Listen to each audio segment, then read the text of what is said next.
I don't strive for fame or to have left a mark or anything like that. I guess I would like to leave without having done much harm. And that's kind of more what I care about than having left this big legacy or whatever it is. Hello, ladies and gents, and welcome to a new episode. Today we talk with Sarah Harris, who is a model currently living in Bahrain from South Africa, and we delve into what's it like being a model in the Middle East, homeschooling, anxiety, and going with the flow. Big shout out to High Grounds Cafe for letting us use their space. Great ambiance, great atmosphere, great coffee, and of course, great food. This episode is brought to you by HE Advertising. HE Advertising is a creative agency that create beautiful film and photography for your brand. Hope you enjoy this episode. Let us know your thoughts. And here we go. Sarah Harris, ladies and gents. What's it like to be a model? What is it like to be a model? Wow, going right in. I mean, in Bahrain, I think the modeling experience is different to what the modeling experience is in the rest of the world. You know, I don't consider myself to be a model on kind of an international scale of what modeling is. I think it's very specific to who I am and where I am in this region, you know, and the fact that I've been able to explore modeling as much as I have is perhaps a product of the fact that the market is really small here. The available models are less here in that kind of a space. Modeling, I don't know, I enjoy a certain kind of modeling a lot, but I wouldn't speak about modeling as though it's what I want to do ultimately or it's my passion, you know? Depends a lot on who you're working with and how the space is on set. Being a Barbie doll, you know, I'm not saying Barbie mania, that Barbie, but that is what you are in a lot of cases, right? I'm the girl that comes on set and is dressed up how you want me to be and then done, and that's fine. It's an interaction. I'm giving you the right to use those images. It's now a representation of your brand, whatever. But that's not a very fulfilling space. You know, it is what it is. It's a very transactional, easy thing to do. Creating art can be more interesting and can be more fun. It's still not something that really excites me and really energizes me, I wouldn't say. But I do enjoy a very kind of collaborative and exciting on-set experience.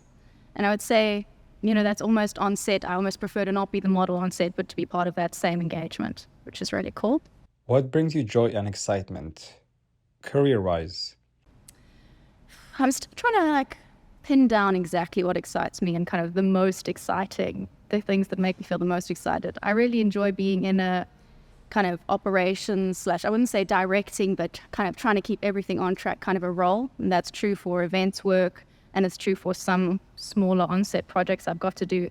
That feels really fun, kind of keeping a project together and getting everybody in line to get from point A to point B is really fun. It's not so much about what the project is, as long as it's not like a really terrible project, you know, but that collaborative space and creating and getting towards an outcome that we've all decided is the outcome is really cool. Yeah, I guess that's where I would be at what excites me at the moment, but I'm still very much navigating that and trying to pin it down. Give me a title, a dream job that you want to be doing.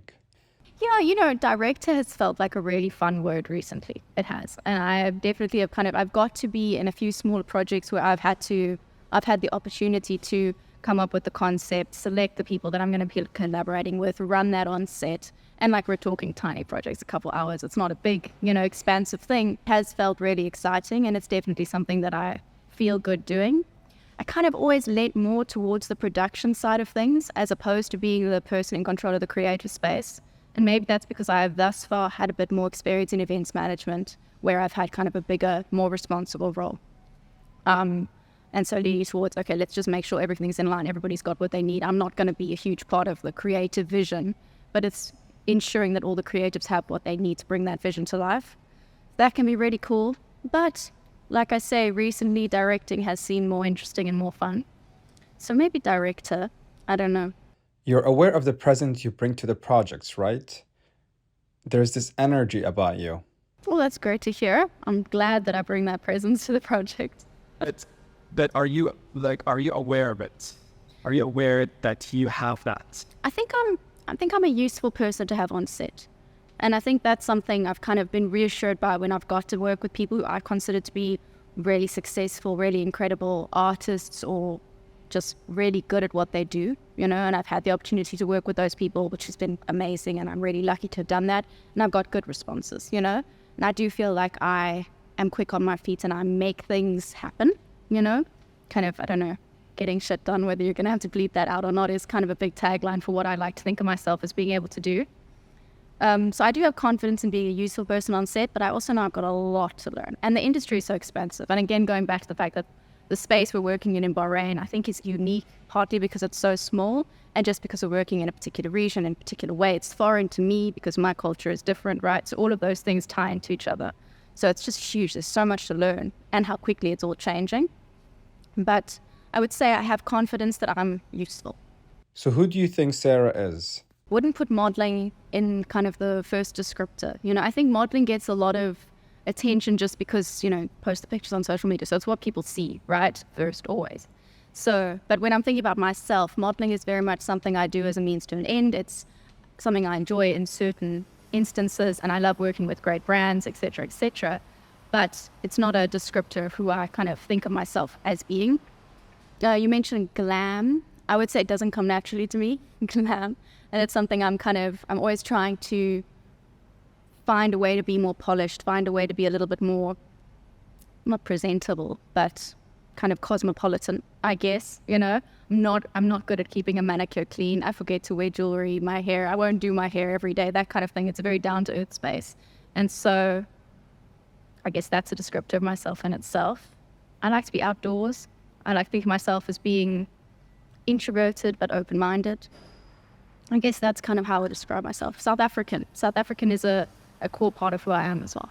What are things you like doing and would like to do more often outside of work? At the moment, I'm doing a lot of yoga, which I love. And it took me a long time to really get into yoga. I used to kind of have been exposed to yoga my whole life. Like I mentioned before, my parents are kind of hippies. And so I've always had a yoga class here and there. But it took me a while to kind of give into yoga and actually be calm enough to just be a student and accept the fact that this is something you can enjoy and it's what it is. I feel like you can't get much out of yoga if you're approaching it in a competitive way. But before yoga, I did a lot of jiu-jitsu and a lot of Muay Thai. When I came straight out of high school, I was kind of in an interim space before I started working with Matty, where I was just training 4 to 5 hours a day straight out. It was never very good, but I loved it.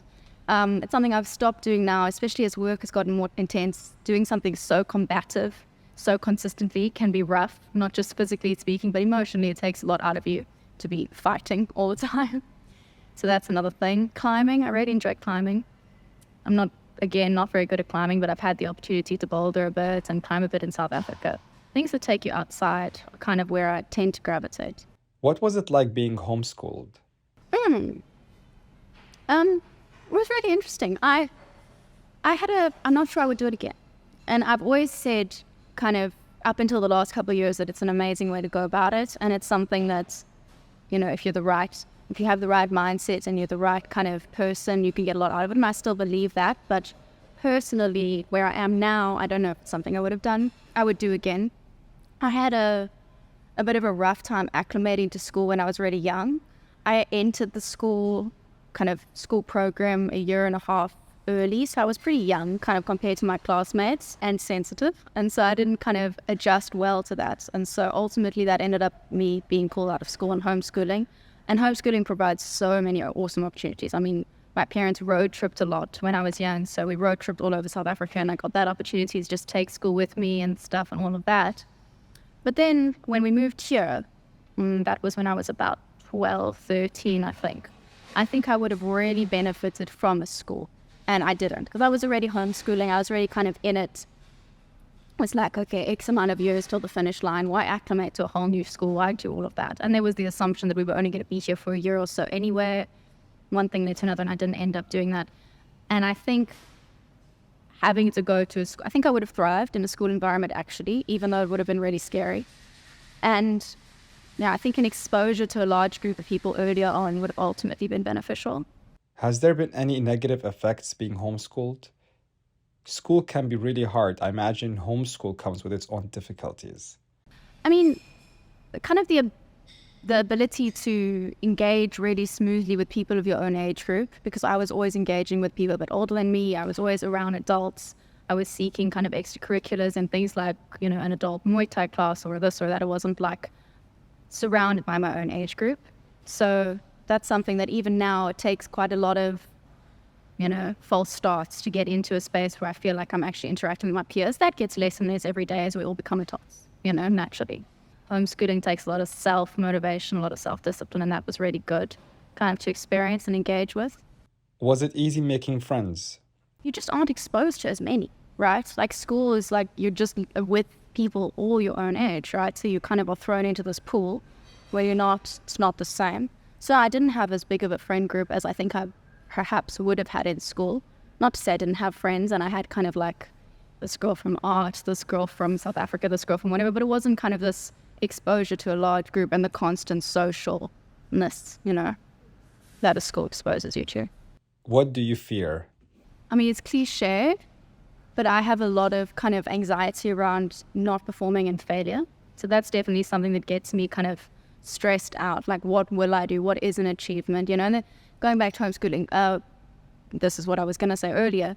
You don't have a milestone around you of watching kind of, okay, that's where everybody else is. I'm on track, or I'm a little behind, or I'm a little ahead. You don't have that as much when you're homeschooling. So there's a lot of like, am I in the right place? Am I performing where I should be at this point in time?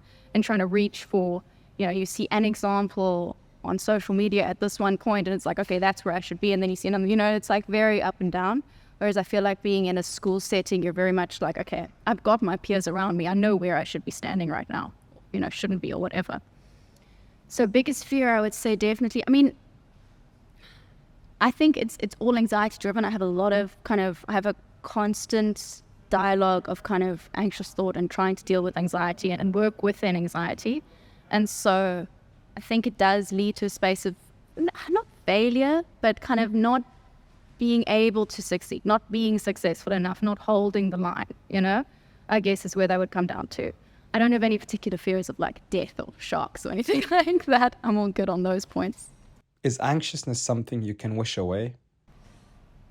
I think some people are more predisposed to feelings of anxiousness than others are. I think that's true because I've seen it in other people.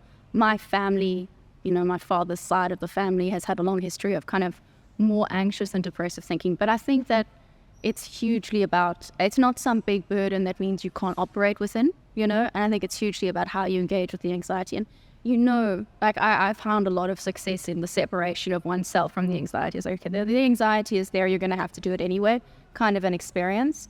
And I think it's not like, oh, I'm anxious, I can't do this thing. It's like, shit, I've got some anxiety, I'm going to have to do this thing anyway, and deal with the anxiety as it comes. And so it's definitely not an excuse for not doing things. And it's definitely not something that means you can't do things. It's just something you have to kind of learn to equip yourself for and keep moving through. How would you like to be remembered? I honestly don't have a lot of I don't have this big need to be remembered in some way or to be thought of in some way. I don't strive for fame or to have left a mark or anything like that. I guess I would like to leave without having done much harm. And that's kind of more what I care about than having left this big legacy or whatever it is. I don't have a particular desire to have this huge thing. Just, try and do no harm and exit when it's my time. That'll be cool for me. Sure, that was quick. Yeah, that was good, right? How was it? How do you think it? Good. Do you have anything else that you want to add that you think you would like people to know about you? Something that's very different from what we know, or that people know, that Paula, No, I think I put myself out there. I'm pretty happy. And also you think of me however you want to think of me, It's cool by me. I'll be here doing my thing. That's the right mindset to have. I love that. Thank you.